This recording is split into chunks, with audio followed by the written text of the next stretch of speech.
Shalom, all praises to Yahweh, Ba'ashem Yahushai, double honors to the apostles and the elders of Great Millstone. Shalom to the elect, Ba'ashem Rakha Kodash. My name is Jacobo from Plaintables Camp.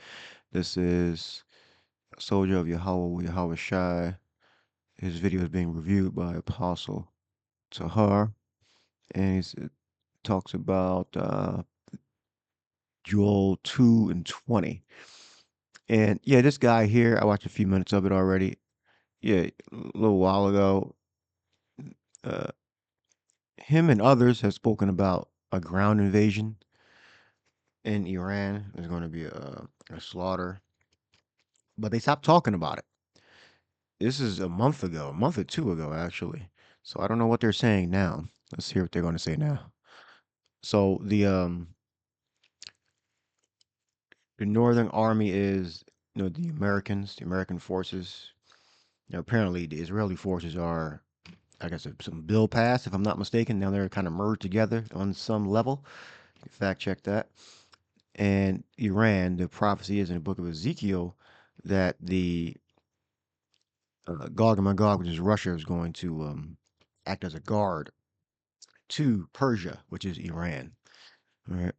And Joel goes into the Third World War. So let's listen to.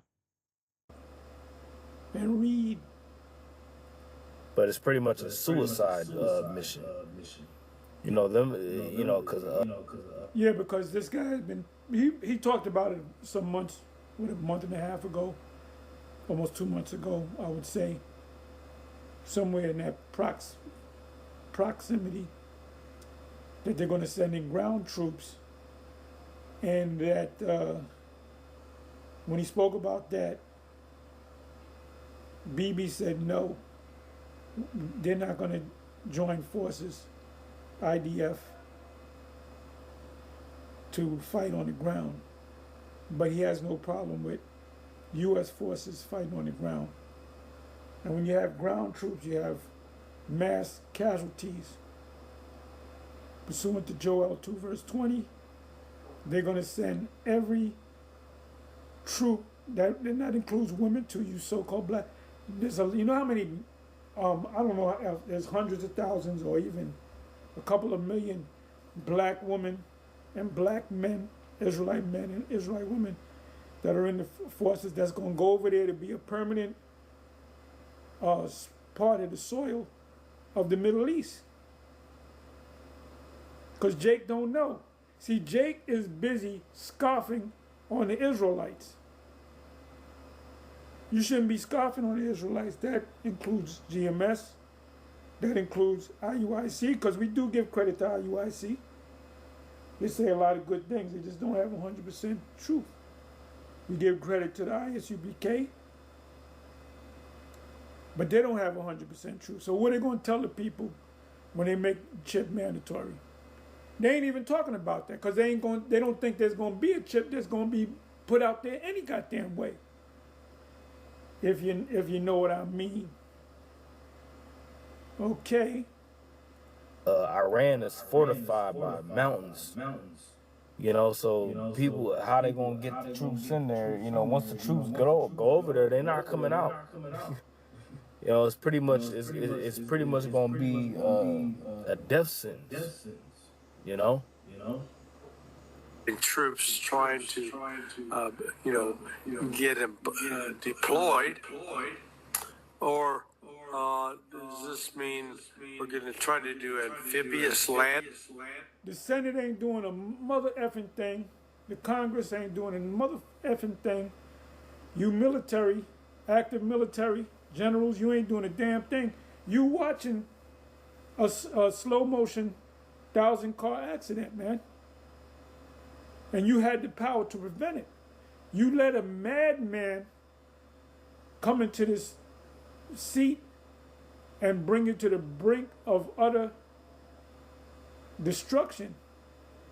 But we know why that's happening, because 350 million so-called U.S. citizens have no power at all.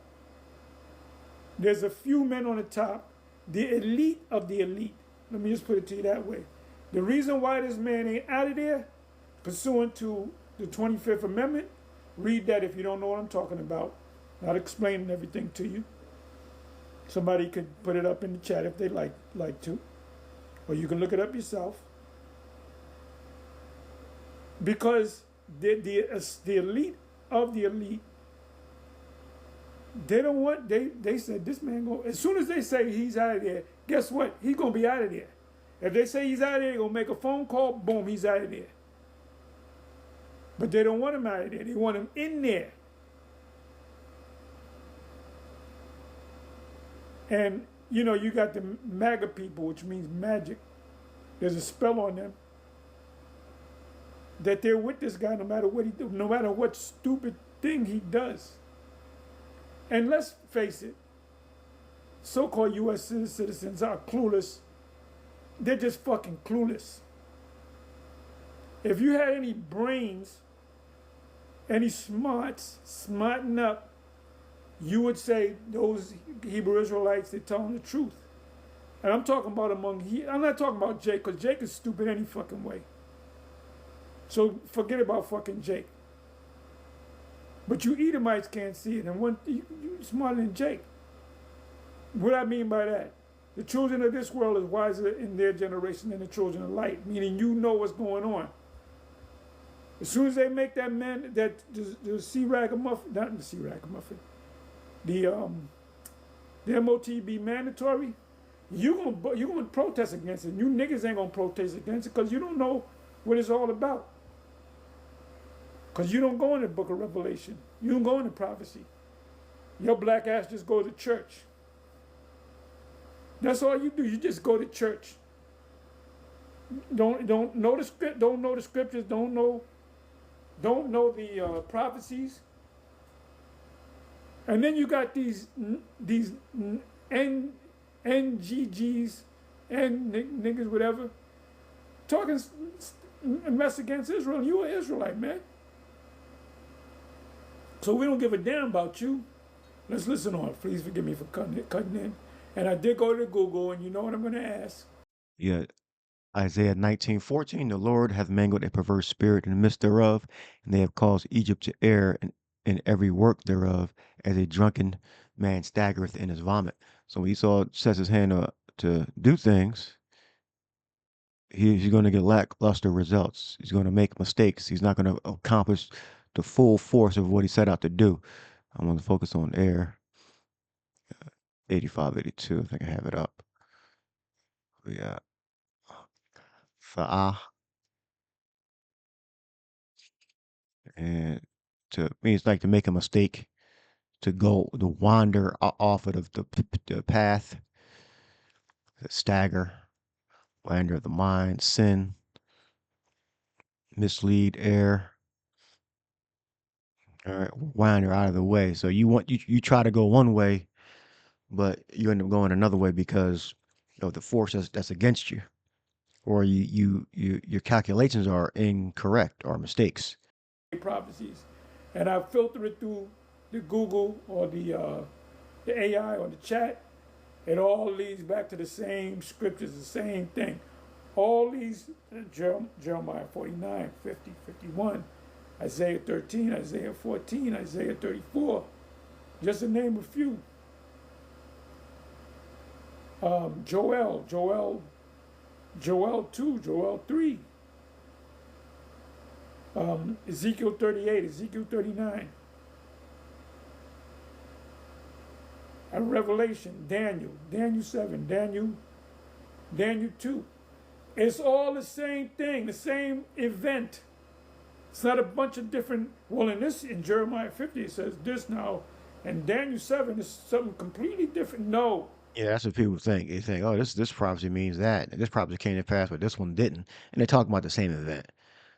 So the faith is a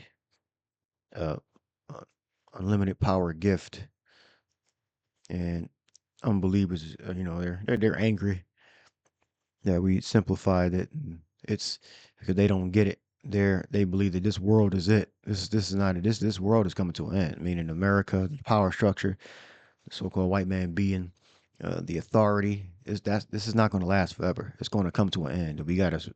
And the elect are going to survive through it. It's the same event over and over given to the prophets in different scenarios. And that's what you don't understand. See, if you understood as a Jake, you can get your ass out of this. But instead of you trying to figure this thing out, all you do is buck up doing the bidding of your zombie master, Vocab Malone. And Vocab Malone is a joke. Let's go. Endings down at Chabahar. Yeah, get those damn Marines ashore. You got 5,000 of them. Then what? How do you support them as sustain?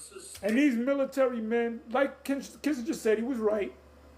He's pretty much said, you can look it up. Somebody look it up, put it in the chat. Kissinger made a statement. He said military men are dumb apes or something to that effect. Yeah, he came out and said that he didn't say that. You know, they always going to make statements and then not deny him later. But that sounds like something. He's one of the elite so-called J's. I mean, well, an advisor, a strategist.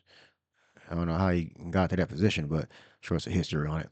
But he said he didn't say that. And they always say that. Like Bush said he didn't say that the Constitution was a piece of paper that needed to be updated or something like that, roughly paraphrasing. So they're going to deny when they make these statements and what room somebody heard them in, then they repeated what they heard. So, but it sounds like something he would say. Use for foreign policy. Call them dumb apes or dumb monkeys, which I agree 110%. Meaning I agree 100% and then some, if it was possible. Military intelligence, that's oxymoronic. You know, to project and sustain that force, it's not there. I hope to God there's somebody in the chain of command that realizes it and says, no, we're not doing that because it's a suicide mission for those troops. Or what? You know, this guy is an ex-CIA contractor or agent. You know, he did a lot of evil, wickedness for United States. This guy up here up top, that's being interviewed by Danny Haiphong. He got, you know, mountains of blood on his hands, whatever he was involved in. You know, I'm sure they're involved in murder or theft. Take Carg Island. Same thing. You know, people, they watch so many movies in Hollywood, they think it's just a matter of flying some planes and dropping the troops.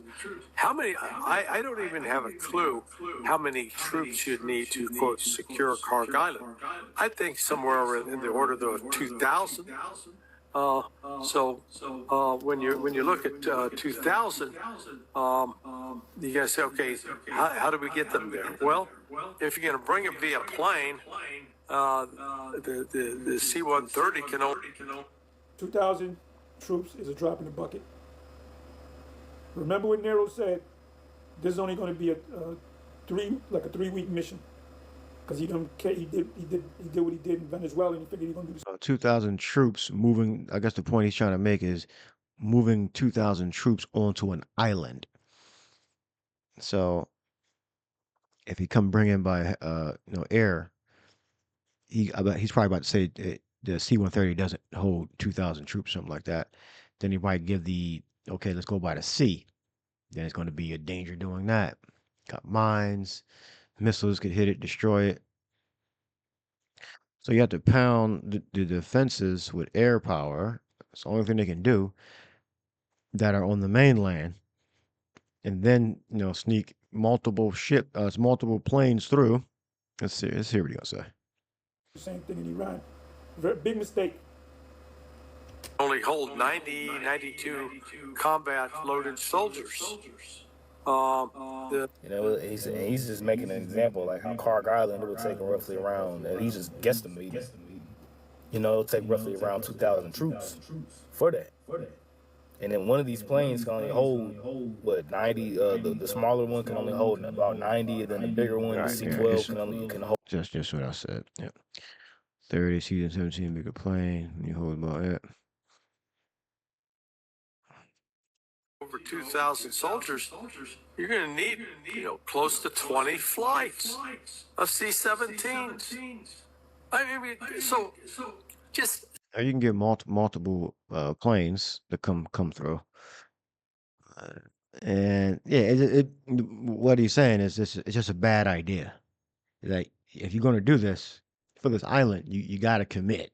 You got to commit a lot of forces, resources, and mass casualties and mass death. You have to accept that if they're actually going to do this. stop. I wish people would stop talking this nonsense. It doesn't. All you're doing is, if you do that, you're going to establish. You better have the body bags ready. Right. And Joel says, so I say, it's 2:20, but I will remove far off from you the northern army, and will drive him into a land barren and desolate, and his face toward the east, and his hinder part toward the utmost sea, and his stink shall come up, and his ill savor shall come up, because he hath done great things. All right, referring to Arabia. All right, but it's going to be multiple fronts, multiple battle fronts. All right, and they're talking about Karg Island, which it appears as though it's going to be less likely a war there, but we'll see. They're talking about it, and they would have to commit forces. And now it does say, "And his stink shall come up." So where Esau sends his troops at, they're going to be mass death. So if he sends them to the island or sends them to the Arabia, it's going to be mass death because it says, "And his stink shall come up." His ill savor shall come up. All right. So there's going to be mass fatalities everywhere they fight in. All right. Because they're going to be stacking bodies of U.S. soldiers. Let me reinforce what Larry just said was in history. When we were looking at the Desert Shield portion of Desert Shield, Desert Storm, the first Iraq War, we knew Gus Pagonis in particular, the logistician who handled the overall logistics for Norm Schwarzkopf, knew that we didn't have squat. We didn't have any way to get into the area other than to land on a few friendly airfields and walk. And those airfields, the friendly airfields now, the airfields in Kuwait, the airfields in Jordan, the airfields in Bahrain,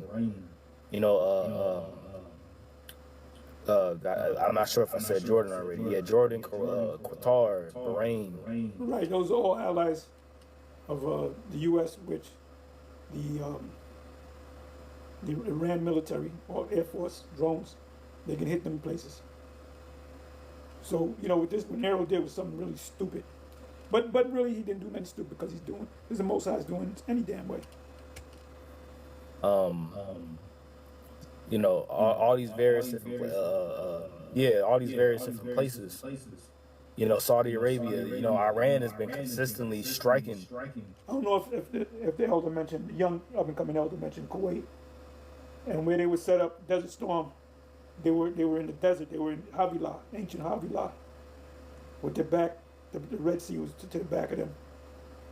And then they were in the same place. Desert Storm, they were in the same place. They were in the same location where they set up, facing Kuwait, facing the Strait of Hormuz, which is, you got the Persian Gulf over there. It was the northeast of where they set up is Euphrates.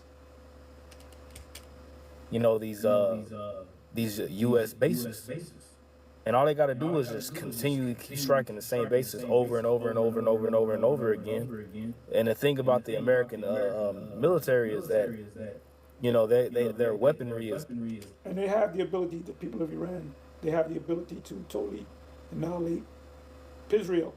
Limited. They don't have unlimited missiles that they can just keep shooting. And All right. Okay. So this is the Apostles video. What is GMS Israelites take on Joel 2:20? We are close, y'all. We are close. So when they decide to pull the trigger and seriously, start mounting up forces, and some news going to break, simultaneously or right before those events, the RFID implantable microchip marketed beast will be a national law mandate. Whatever they try to do, it doesn't matter what legality it is. It's the force behind it. The implantable microchip will be forced upon the people, meaning you have to take it or you have death as the penalty.